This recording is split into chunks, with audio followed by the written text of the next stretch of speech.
Hi, Christine. I think we've spoken several times now, Yeah, and I'm going to introduce you to the listeners because I think you're pretty awesome.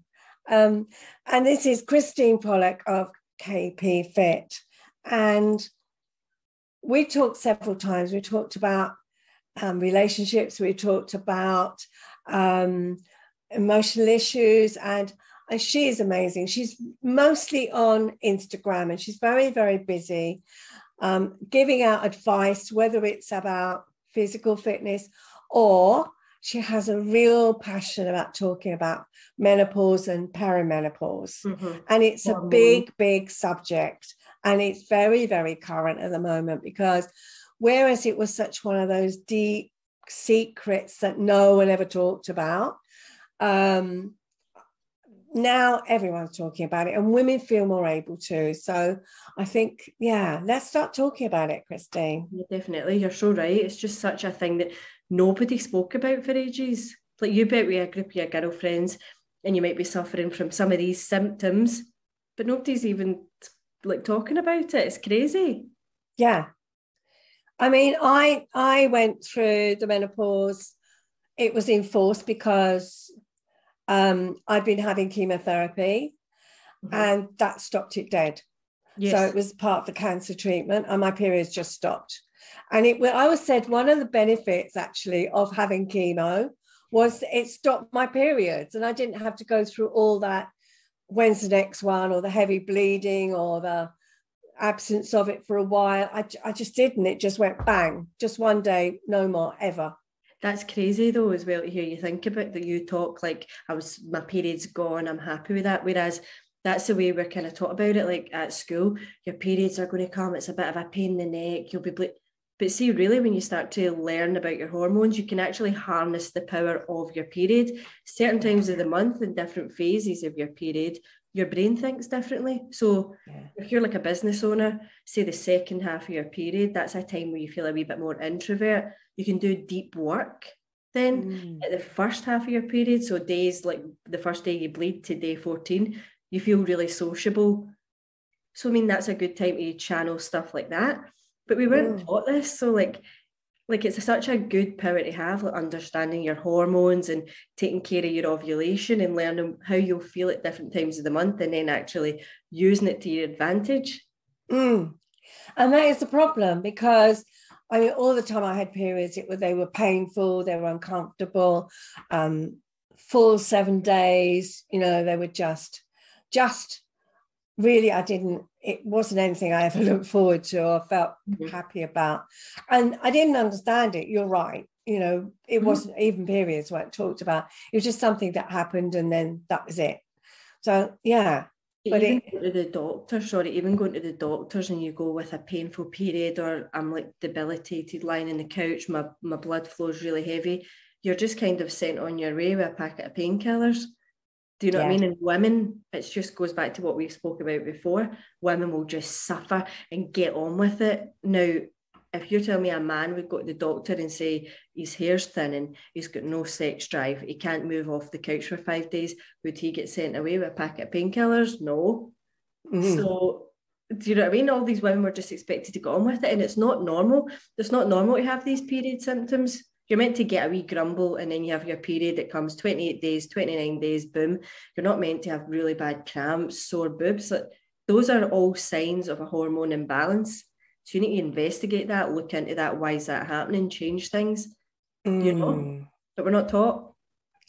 No, we're not. No, you just grin and bear it. You're right. And we have no idea what's going on. And probably half the GPs in the country don't know it either. So what do we do? But then that's where I think that you have got so much information that's valuable to women. And really, I love watching either your stories or your interviews or whatever else is going on because it's so informative. Yeah, because there's a huge gap, isn't there? Like you get taught a wee bit about your period at school and then nothing. I mean, you've got all these things that change in your mid-30s, perimenopause, the menopause, and you literally go into these things blind, not knowing. So you're not even taught. I mean, even like a hot flush. Like years ago, I just used to think, oh, it's you get a bit sweaty and you get a bit warm, but actually a hot flush has got this huge effect on your central nervous system. Like your whole body is on fire. It's not just a wee bit of sweat. Do you know what I mean? So women even getting a hot flush, when they get this big rush of heat, they can sometimes get a panic attack, they get upset, they feel anxiety, because they're not actually taught, by the way, a hot flush isn't what you think it's going to be. Just as simple as that. And you're just left. Yeah, absolutely. And it was an embarrassment. Mm-hmm. You know, you get hot and you look and somebody just looks at you and you go, oh, you're having a bad time. You're having a hot flush. Oh, you're going through the menopause. And you feel so embarrassed about it. Mm-hmm.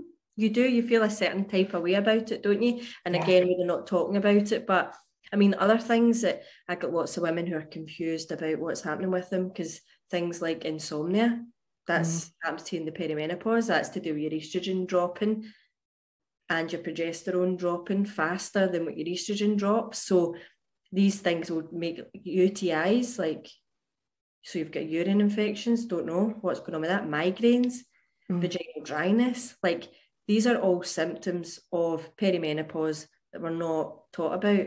So you don't know what's wrong with you.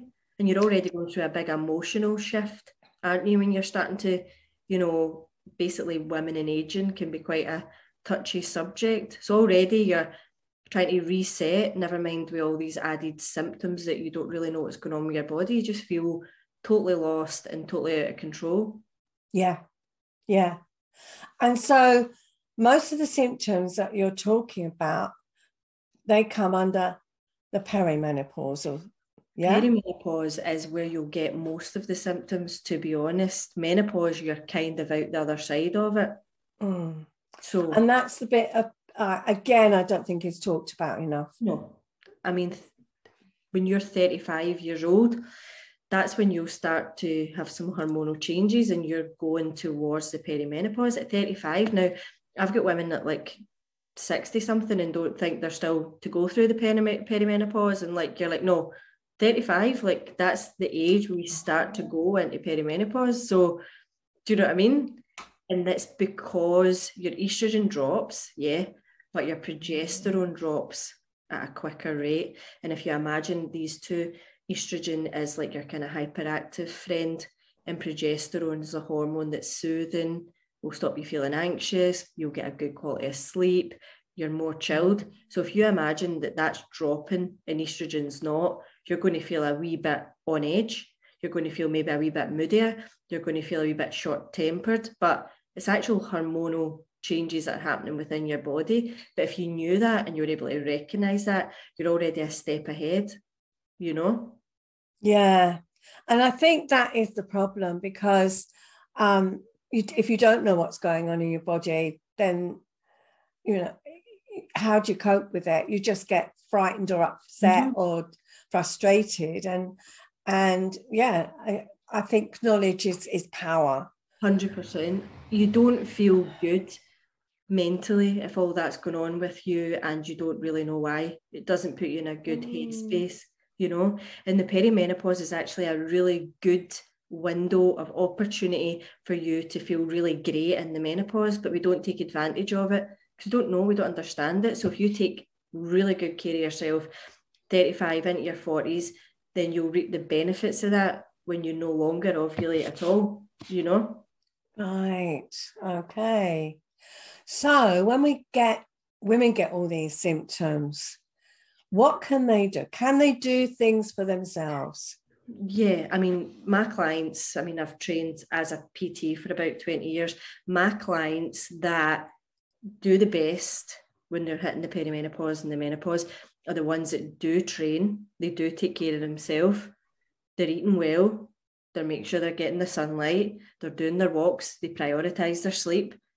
So, I mean, it makes sense to me logically that if you're going to take better care of yourself, these symptoms won't be so exasperated, you know, because things like stress will make these symptoms worse. And I know that's easy for everybody, it's different for everyone. We were just talking about my stress, and stress can be a wee bit more as a woman is in her 40s, because sometimes you're looking after your parents, your kids are a bit older, so you can be a bit more stressed. So you've got to manage your stress. inflammation in the body will make the perimenopause worse as well. So that's things you need to be careful of. The diet, what you're taking in, foods that you're eating, you know. So that's when diet comes in. Gut health as well. So your gut health needs to be good. So I always recommend things like bone broth. Make sure you're taking your fermented foods like sauerkraut, kimchi, sourdough bread, and really like looking at foods in a different way. Does it harm or does it heal? You know, eat real food. Right. And also another thing that is a main point in the perimenopause is when women are training, so they're exercising, is not to hit it too hard. That might sound a wee bit backward to some people going, what do you mean? Because obviously weight gain's a bit of an issue, but you need to focus on strength training, walking, yoga, that type of thing. There's no point in adding more stress into a body that's already high in stress with the perimenopause happening. So that's what I would say to help. In terms of supplements, there's a couple of things you can take. Do you take any supplements, Wendy? Are you a supplement person or are you just foods? No, I take supplements as well. Yeah. What are you taking? Oh, gosh. So vitamin C and vitamin D, definitely, especially over COVID, because I was, you know, knew that I needed to try and keep my immune system going. Yes. Probiotics, not all the time, but I do take them. You don't need to take them all the time, but no, you know. Yeah, but they're in the cupboard. I don't take them every time. What else do I take? I take zinc, and I also take magnesium because I get muscle cramps, and so you know, so those are the main ones that I take. 100%. Magnesium's a great supplement, and a really good supplement if there is anyone listening who's in the perimenopause and they're finding sleep is an issue, because the issue is the perimenopause can keep you up. So then the next day you're an emotional wreck. You feel shattered, your cortisol levels are high, so you're craving sweet things, so you're eating rubbish, so you're putting on weight and you're even in a worse headspace.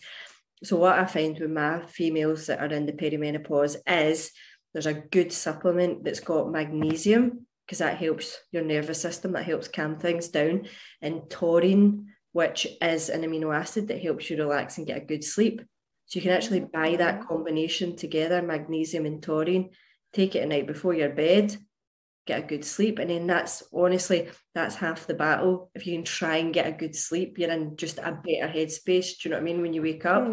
So prioritizing sleep. But Yeah, I mean, sleep is so important. And I often talk to clients about sleep hygiene. You know, we have a routine to get up in the morning, but when people go to bed at night, they never think about it. No. They'll kind of turn off the TV when they've been watching something really, a drama or a horror movie or something like that. They take their phones to bed and they're on the internet.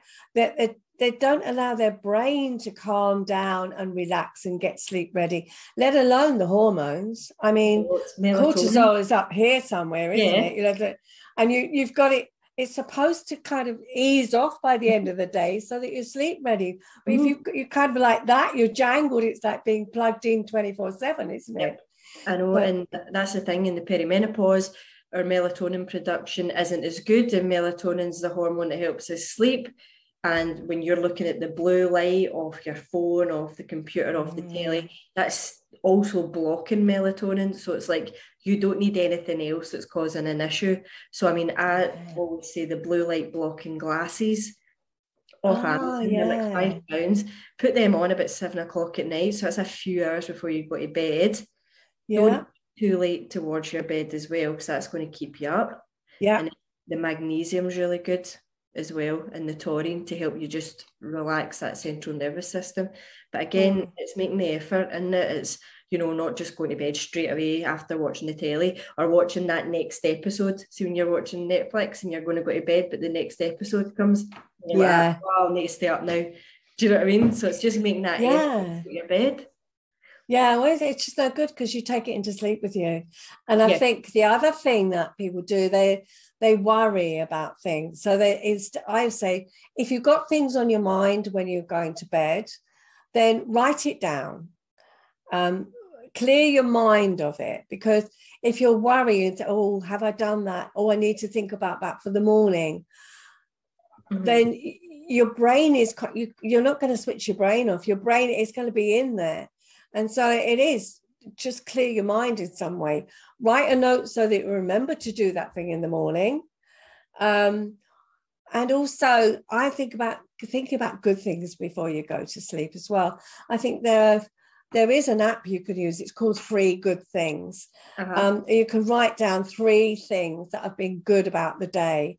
And I think that's quite a good one for going to bed, because you can think, okay, what's been good about today? And you're taking that into your sleep with you, rather than, oh my God, I need to remember to call that client tomorrow. I need to remember to do that one thing. And if you're doing that, you'll never, ever sleep. No, because you're just making your brain more active. It's like you need to switch off. But that's the issue. It's like females having an issue with switching off because we're very busy. We're spinning all the plates, aren't we?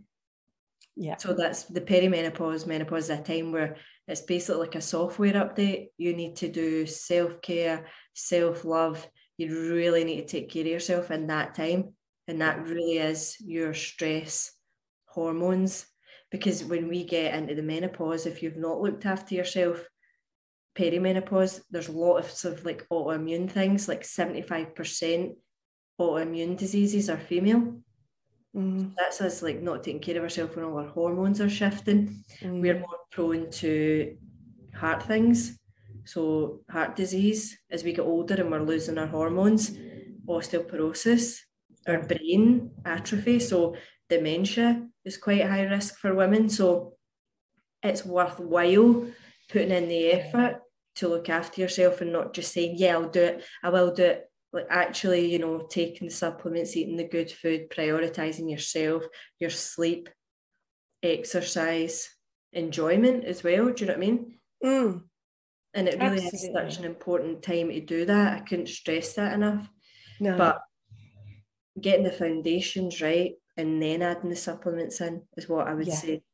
Yeah, you know? Absolutely. Yeah, you can't just rely on supplements. You've got to have healthy eating as well. But I think, you know, top it up. I top it up, and that's how I view. Yeah, so, you do want to top it up because you don't get the same from the foods anymore. So topping up is always a good idea. But I mean, it's just shocking that we're just left to feel this way without any help. I mean, weight gain is an actual real thing that does happen to us. Our body changes. You know, we're losing muscle, which obviously helps burn fat. That's why strength training really, really good for this age. So you want to keep your muscle as long as possible, but we lose it as we get older. Do you know what I mean? So it's all these things, all these shifts, your body changing, you're just not feeling yourself. Your periods are heavier. You know, you can have really crazy long period cycles in the perimenopause, or you can have a 2-day period. Yeah. That's because your body's trying to hang on to its fertility. So I mean, you might hear of people getting pregnant in their 40s randomly. Yeah. It's because your estrogen is really high. That's why HRT, so an estrogen HRT is no good. I was going to ask you about that, about what's your views on HRT? I couldn't take it. I wasn't because literally because I'd had breast cancer, and therefore, you know, they say no, HRT is off the menu for you. So, and I got through. You know, I got through without it, so I was fine. I mean, it's meant to happen, isn't it? It's meant to happen. And there's a loads of arguments that say, yes, but we live longer now. So, but that's not true, because menopausal women back in ancient times were really useful. They were the person that helped look after the tribe because they'd been done having the babies. So that's not true. For me, I like to stay as natural as possible. Also, my mum, like you, she had breast cancer, and I feel like it was a lot to do with HRT because she was on it for a wee while. She had a hysterectomy, get put on HRT, but her estrogen was really high. See, if I look back now, this is actually what got me into doing this female health, because I was able to sit and look back at all the medical mistakes that had been made that led my mum to getting breast cancer. So I was like, there's something that's wrong. Like, if she'd have known this, we could have done this. If we'd have known that, she wouldn't have done that, and we could have avoided things. But so I'm funny with HRT. I think if you are really suffering, it's ruining your life. You know, things like vaginal atrophy. That's when you're just swollen, tight, dry. If it's things like that, then you need to get somebody that's really clued up on hormones and look for a bioidentical form of HRT. Now, back in the day, when maybe you were prescribed HRT, if you were going to be, my mum was prescribed it, it was actually urine from a pregnant horse. So you got the hormone. That's not going to be bioidentical to our body. Our body's not going to recognise this. You're taking it in pill form. It's going through your liver. It's all kinds of bad. So now there's loads of bioidentical forms of HRT coming out. So you've got estradiol, which is our body will recognise that as estrogen and use it as estrogen. However, there's other things. There's plant forms of estrogen that can help you out too. There's things like an organic soya. There's things like flaxseed. That your body will recognise that as an estrogen and use it. So you can naturally give yourself a wee hand. But I mean, if it's ruining your life and, you know, you're going having a terrible time, then go on HRT, but really, really make sure you're with somebody that knows what they're talking about, knows it's bioidentical, and that you can feel confident in that person, you know. And GPs aren't trained in it. You'll need to go to a specialist. They would have had to have done another course on top of it, and most of them haven't. So just ask to be referred. It's not a hassle. Go to there's loads of menopause specialists there now, and you can talk to them about things like kind of hormone identical HRT. Again, I'm like you, Wendy, I'm just a bit more like it's a natural thing that's kind of meant to happen, and maybe just rather support my body through it. Yeah, I have to say, I guess there was stuff going on, but when you're fighting cancer, you don't really realise what's related to the cancer and what's related to you know, the perimenopause, because you're just getting on with life. I mean, so who knows actually? But yeah, I just have that that thought, because I hear all kinds of stories about people, women taking it and not taking it, how they feel about it. And then I remember a friend saying to me, well, she was told by her GP that if she took HRT, when she came off it, she was just putting off the evil day and she would go through the menopause anyway. So, you know, it's that kind of, well, what, you know, it seems that we've got to investigate it really, rather than just going to your doctor and say, give me the pills. Yeah, no, but then we do that with loads of things. Like allopathic medicine, there's symptoms. We want rid of our headache. We don't really care why we've got a headache. It's just, can you get rid of that headache?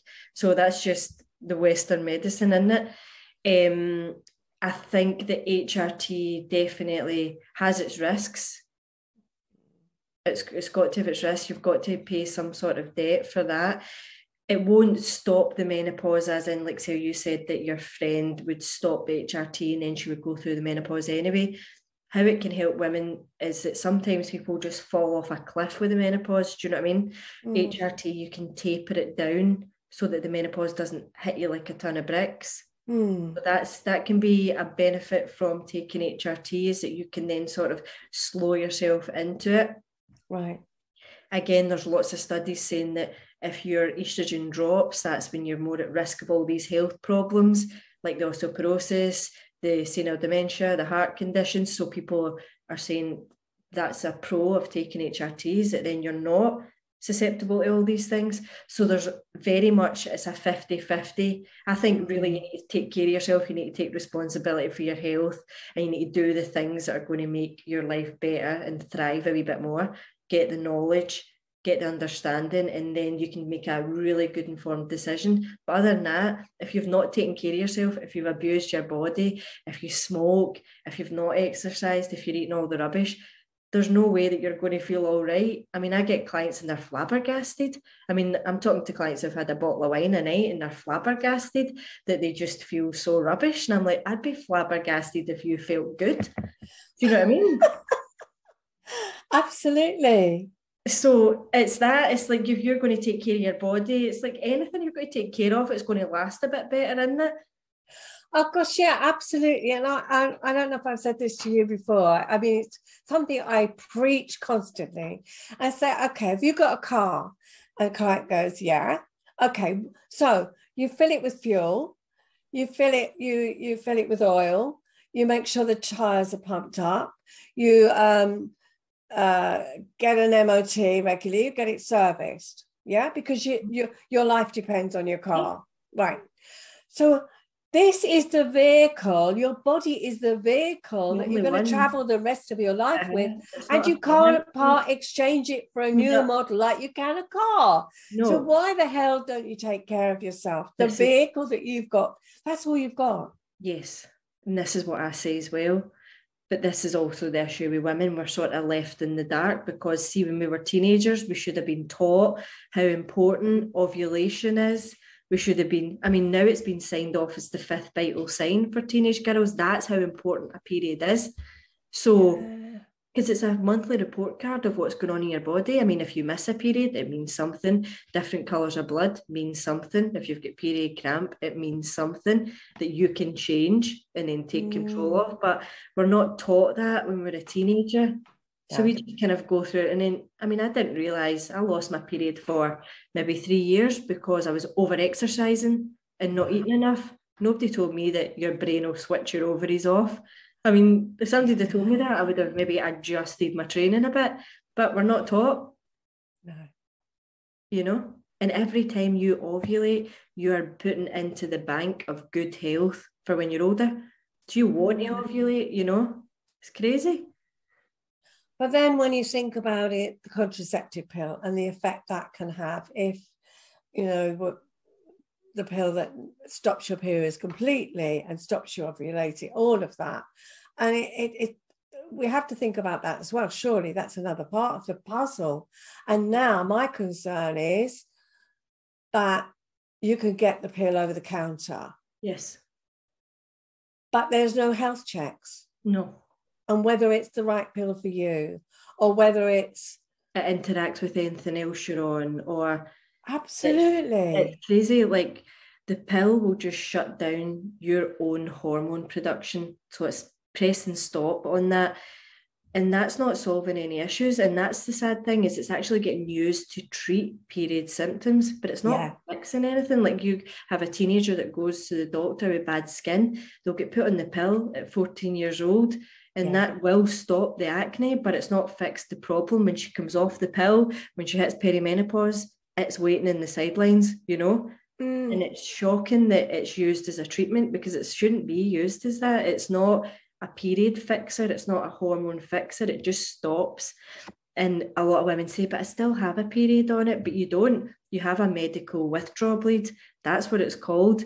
And you have it every 28 days because psychologically it makes you feel better. But you could run your pill for 58 days and have a period. But the people that are selling the pill know that you'll feel better if you think you're having a period every 28 days and you'll stay on it. I mean, it does nothing for your health at all, you know? But as you say, that's it, they treat the symptoms, not the cause. And I can remember, going on the pill because it stopped me having bad period pains. Yes. But there was not enough investigation, as you say. All right, hindsight's a wonderful thing, but surely they must be learning more from it. But they're still carrying on the same way. Mm-hmm. The pill is from the 1950s. I mean, the 1950s, we were promoting smoking as like a cool health thing. Do you know what I mean? Like the 1950s, and we're still using something from the 1950s, 2022. It's like crazy. And you're talking loads of different contraceptives, like the Jag that you can get does the same thing. It's not good for either. You know, anything that's going to disrupt your hormones is not good at all. I don't know if you've seen that. I work with a company called Natural Cycles, and it's all about how you use your body temperature and an app on your phone to track when you're fertile. So when days you can avoid getting pregnant, basically, the days that you're free to have sex, because you'll not be able to get pregnant. Because most women don't realise you can only get pregnant 6 days out of the month.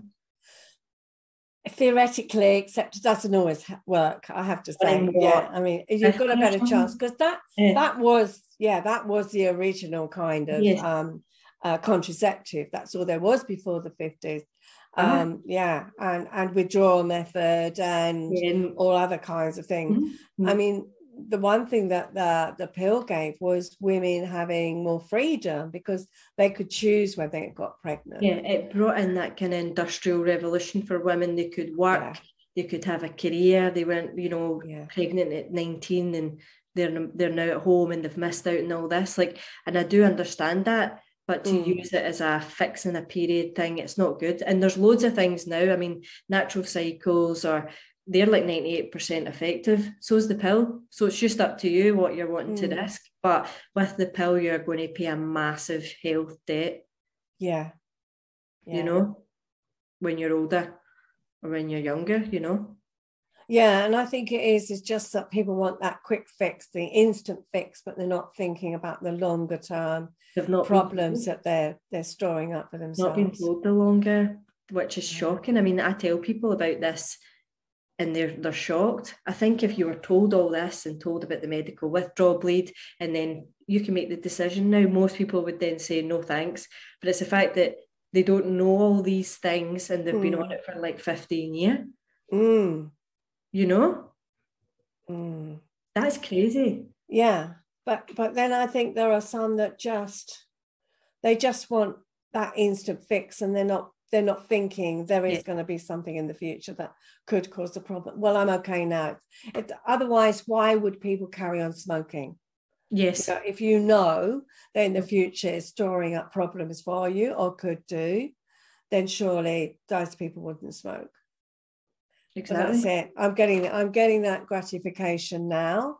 It's fixing what's going on now. So therefore, it's not going to happen. I could just dismiss it. Yes, but it's that hindsight thing. I mean, I deal with people who have left it till they've got a health problem and wish they hadn't, because there's nothing that's more valuable than your health. No. There's nothing. You can't enjoy anything if you don't have your health. It's tough.